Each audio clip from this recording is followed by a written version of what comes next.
Tenho o prazer de convidar agora para se pronunciar a Federação Nacional do Culto Afro-Brasileiro, FENACAB, e Federação de Umbanda e Candomblé de Brasília e entorno, pelas quais falará o senhor Antônio Gomes da Costa Neto, que é mestre em Educação e técnico em Gestão Educacional da Secretaria de Educação do Distrito Federal. Bom dia, excelentíssimo senhor ministro, bom dia, procurador, demais presentes, expositores, público. Excelência, nossa exposição inicialmente se dará a princípio a partir de duas preliminares distintas. A primeira, no questão que vai ser discutida, tem relação com a religiosidade dos povos indígenas. Nesse caso, o que vai entender a nossa explanação, posteriormente Vossa Excelência irá compreender. Que nós entendemos que as religiosidades também indígenas deveriam estar participando da questão e a discussão do ensino religioso. Isso se dá por quê, Excelência? E isso seria a nossa segunda preliminar a questionar. No sentido do efeito da modulação da decisão a que vier a ser proferida. Porque nós entendemos que qualquer decisão que for proferida pelo Supremo Tribunal Federal, haverá de incluir, tanto na questão do currículo da disciplina, na formação dos professores, no sistema de regulação, fiscalização, monitoramento e avaliação, o ensino da história e cultura afro-brasileira e indígena. Por isso é que nós estamos nos referindo tanto à questão indígena como às religiosidades de matrizes africanas. E essa previsão legal, Excelência, está prevista na LDB no seu artigo 26A. Com relação às questões adstritas à presente ação e à audiência pública, nós podemos dizer, com base em pesquisas científicas, que nós citamos no memorial já acertado, que o atual modelo de ensino religioso, da forma com que é feito e ministrado, não contempla as religiões de matrizes africanas. Isso se dá por quê e por qual razão? Por um simples motivo. Essa situação se opera pelo não cumprimento da educação das relações étnico-raciais, ou seja, o artigo 26A da LDB, que ele se dá em razão do ensino da história e da cultura afro-brasileira e indígena. Esse racismo, Excelência, que nós estamos falando, está discutido com a questão também da intolerância religiosa e do preconceito. Porque nós trabalhamos com que ideia, com hipótese e com que pensamento? Nós entendemos que o racismo e a intolerância, a discriminação em relação às religiões de matrizes africanas, se opera de três formas distintas.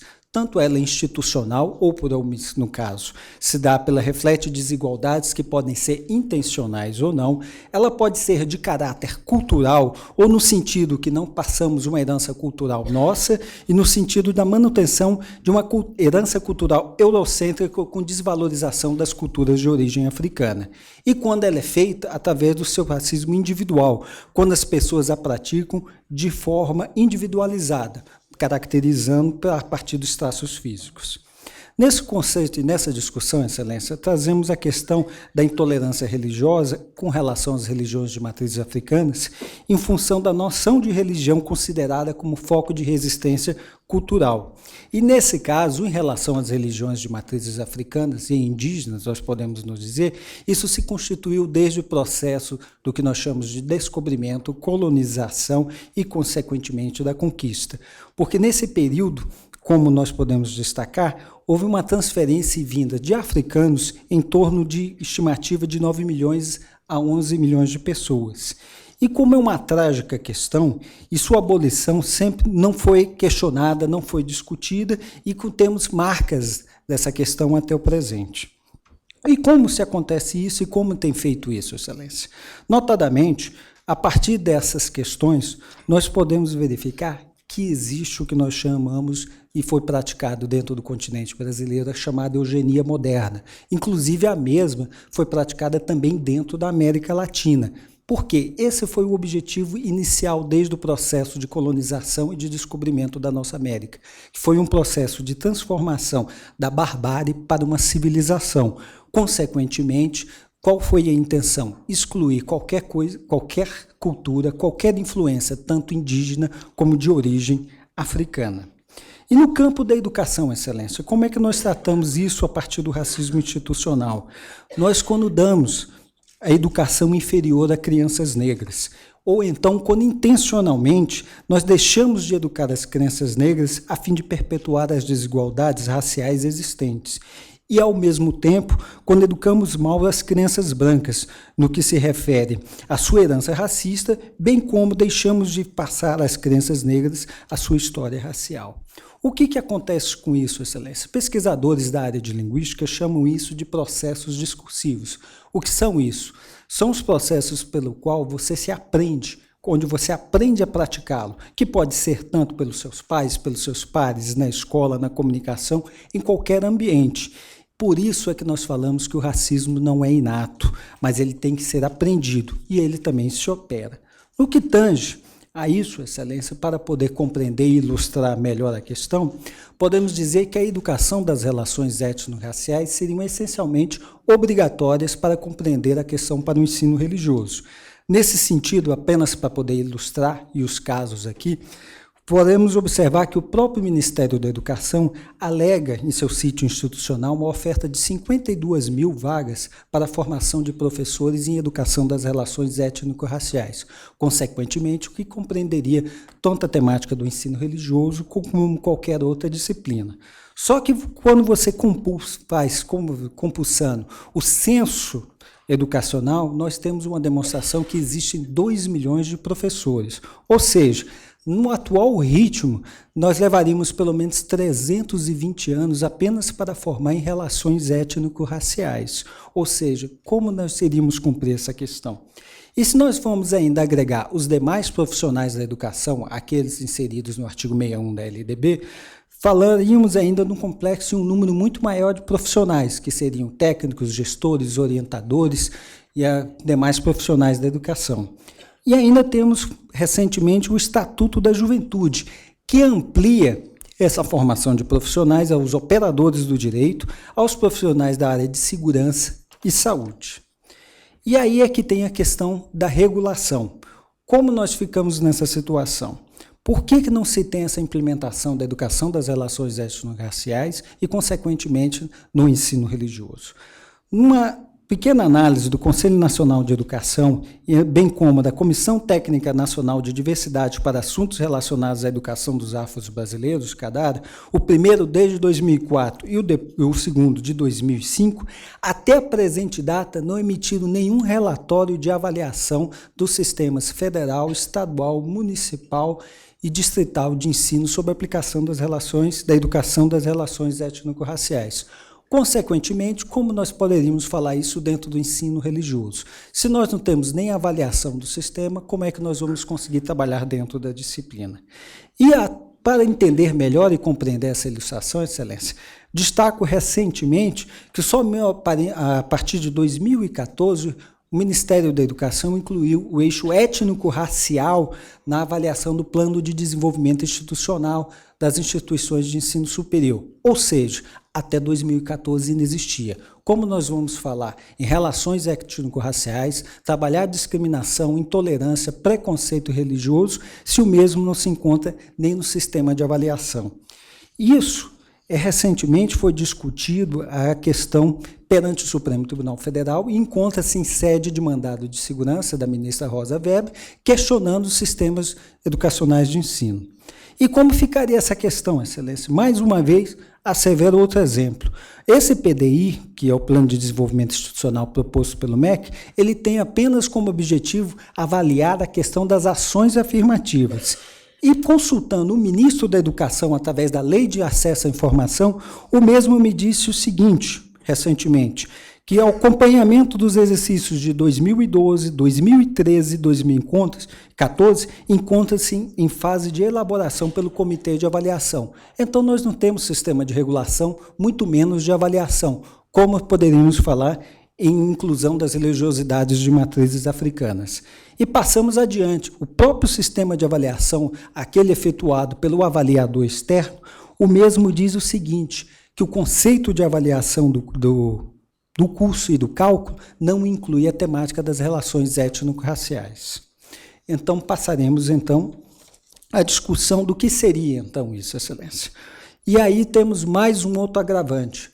Recentemente, quando nós discutimos a questão do Monteiro Lobato aqui no Supremo Tribunal Federal, houve a discussão sobre um parecer. E esse parecer foi no sentido que existia uma sugestão. E como tal, como sugestão, o mesmo não tem sido cumprido pelos órgãos e pelos sistemas de ensino. Qual a consequência natural? Não temos a implementação da educação das relações étnico-raciais, consequentemente, não seríamos aplicados no ensino religioso. E o que seria a proposta da nossa federação, bem como da nossa confederação? Nós gostaríamos que fosse um ensino religioso praticado que tenha como fundamento básico a participação das religiosidades. Essas religiosidades, como seriam definidas? Seriam definidas através de diretrizes curriculares nacionais pelo Conselho Nacional de Educação e, consequentemente, o Conselho Nacional de Educação iria disciplinar os sistemas de ensino de como fazê-lo.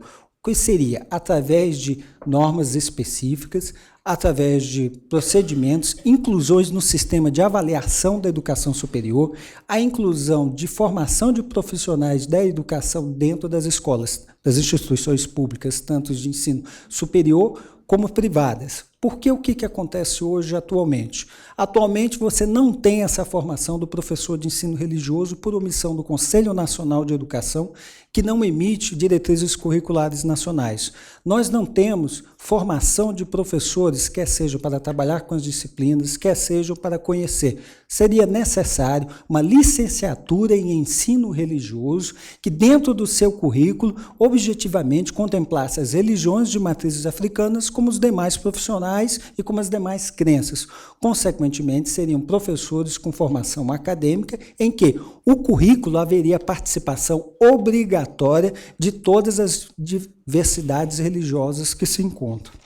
E, nesse sentido, Excelência, não haveria outra forma que senão a inclusão obrigatória da educação das relações étnico-raciais no currículo da disciplina, no currículo da formação de professores e, consequentemente, na disciplina que se fosse determinada pelo Conselho Nacional de Educação. Por outro lado, há da nossa parte a necessidade que seja regulamentado, logo após a decisão proferida pelo Supremo Tribunal Federal, que seja imediatamente comunicado ao Conselho Nacional de Educação, que exponha e determine essas diretrizes básicas. Por que eu falo isso? E já adiantando e finalizando. A exemplificação dos colegas que me antecederam falaram que no Distrito Federal esse ensino religioso é muito bom, é muito bem feito. E nossa pesquisa de mestrado, à época, demonstrou que o ensino religioso no Distrito Federal ele é ofertado de forma irregular. Os seus professores eles são habilitados pelo segmento religioso, não fazem concurso público através de requisito básico. E como eles dão, como é que eles transformam, como é que eles trabalham isso dentro das disciplinas? Não se trabalham, principalmente atuam de forma solta, largada, de qualquer forma, ou seja, falta disciplinamento, falta regulamento, falta informação concreta a esses profissionais. Então não adianta a gente discutir uma disciplina, não adianta a gente discutir uma temática, não adianta a gente discutir questões se não tiver regulamento próprio. E esse regulamento próprio inexiste hoje no sistema distrital, da mesma forma que tem no sistema federal. São o que eu concluí, na Excelência. Nesse sentido, a postulação da federação seria, como já foi apresentado em memorial e entregue a Vossa Excelência, ao Procurador da República, bem como ao Advogado-Geral da União que estava aqui presente, é que disciplina o ensino religioso de forma concreta através de norma através de norma explícita pelo Conselho Nacional de Educação, que o Conselho Nacional de Educação promova, inclusive, a abertura de um curso de licenciatura em ensino religioso e que todas as denominações religiosas, crenças religiosas, tenham participação na elaboração do currículo. Muito obrigado, Excelência. Agradeço ao senhor Antônio Gomes da Costa Neto pela contribuição valiosa, a exemplo das anteriores.